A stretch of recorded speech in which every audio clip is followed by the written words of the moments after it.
let's get started. Alright, how you going YouTube?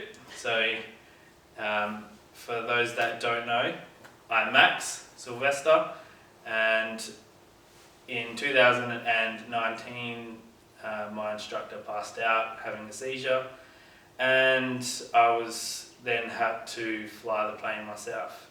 And a lot of you have been asking for a Q&A or asking how my instructor's going. Well, today we have Rob.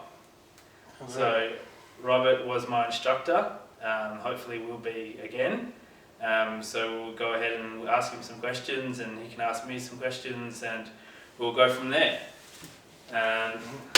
So do you want to introduce yourself, Rob? Hello, I'm Rob. As Max said, I was an instructor. Unfortunately only for a period of about a month for AEROPLANE here at Jandakot out of Western Australia. Been interested in aviation for quite a while. Got my commercial licence in New Zealand, moved over to Perth and did my instructor rating with the Royal Aero Club of WA at Jandakot Airport. Then got a job as an instructor with AEROPLANE, and that's how I met Max. So we had 2 lessons, Yeah. I think. Yeah. There was straight and level and climbing and descending, Yeah. something like that. And Yeah. we did about 90% of the climbing and descending lesson. Yeah. Mm. So I guess we'll just get straight into it and we'll go to the day and see what Rob remembers, and we'll just go from there. So what do you remember from the day, Rob?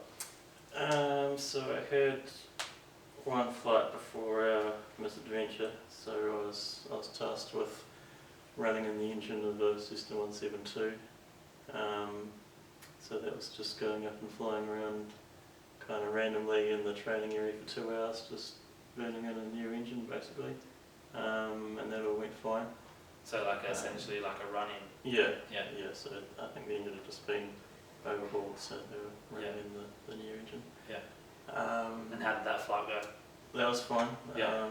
Yeah, not too much to say about that. Just flying Just around. a normal flight. Just flying around aimlessly for 2 hours. Yeah. So I didn't get paid for that, but you know, Yeah. Some barrel That rolls all and some stalls. adds up to my total time. Yeah. No, I flew it I did exactly what Chuck said, fly at 2,000 feet for the Yeah. whole lot. Yeah. At, I think it was about 2,100 RPM or something like that. Yeah. So where did you go?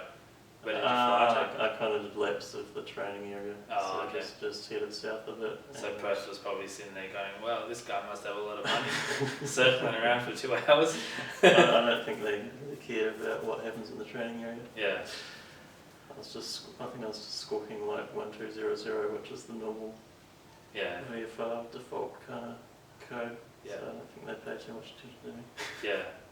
So how long were you flying in New Zealand, and what planes were you flying? So I think I did my first trial flight back in about 2007, sometime around there. Yeah. At Capita Aero Club in North Island, New Zealand. Mostly flying the Cessna 152. Yeah. Which is a good little plane.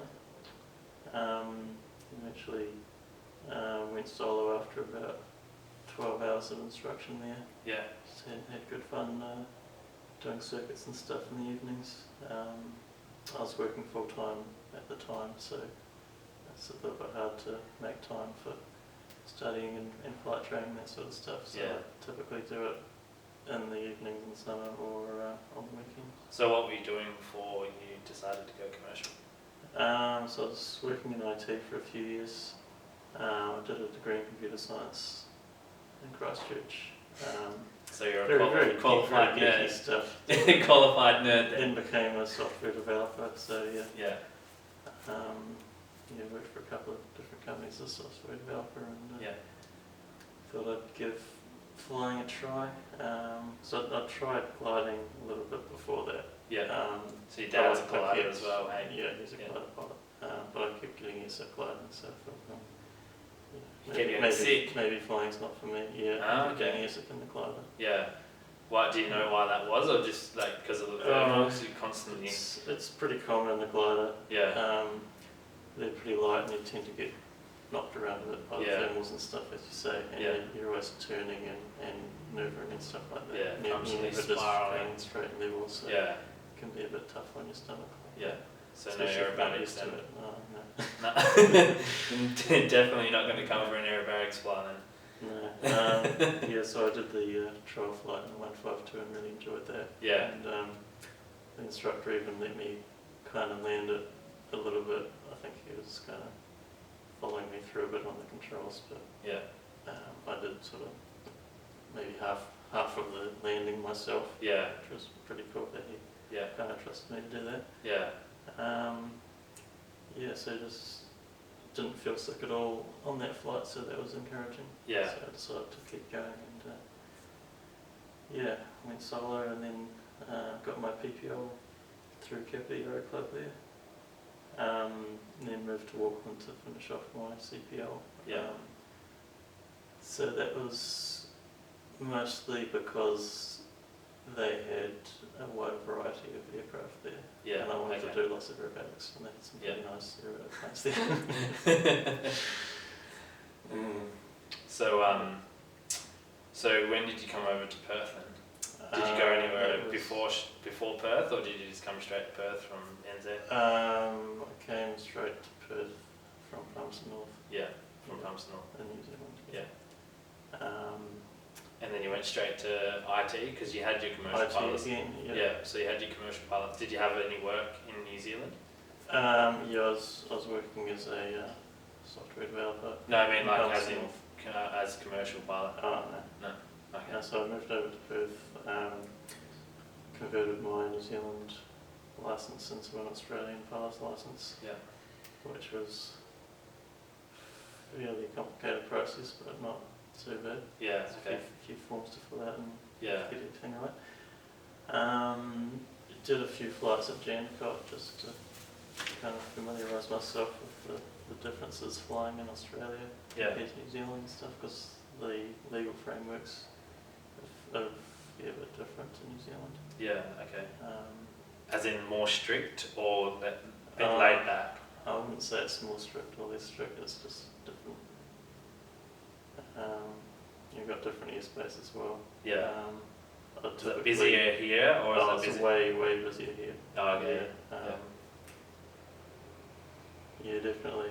In New Zealand I was usually flying in uncontrolled airspace. Oh, okay, yeah. So Jandakot's controlled aerodromes. Yeah. So that's a bit different. And just way busier as well. Although the weather's a lot better, so that makes it easier. A lot better in New Zealand? Better here in Perth. Yeah. Yeah. So I worked a couple of IT jobs here in Perth, and decided to commit to it and get my instructor rating. Yeah. I think getting that first job as a pilot's probably harder than getting your commercial license. Yeah. That's the real test.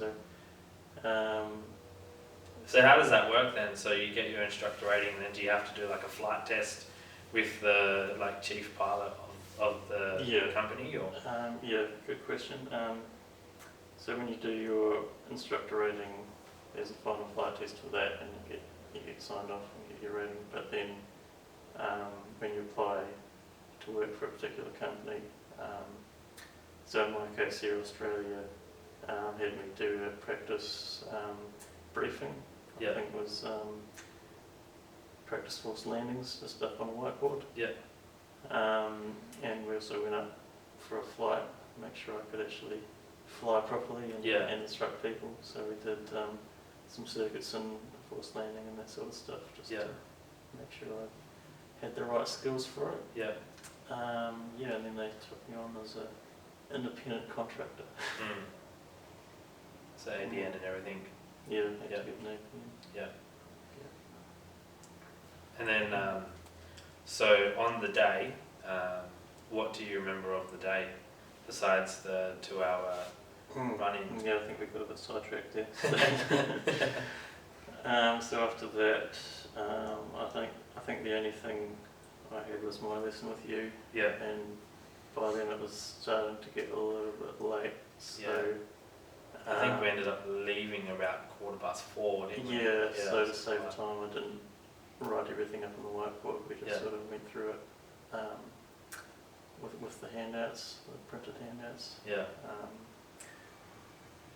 And I think we ordered some fuel. I think ordered like 20 litres, but then they That put was in, 15. they put in, oh, was it? Yeah. But they put in like 15 aside, each side, yeah. which turned out to be pretty lucky. Yeah. So that's another one as well. So Rob ordered 15, or requested 15 litres of avgas in one tank because we had sufficient in the other, so we just needed a top up.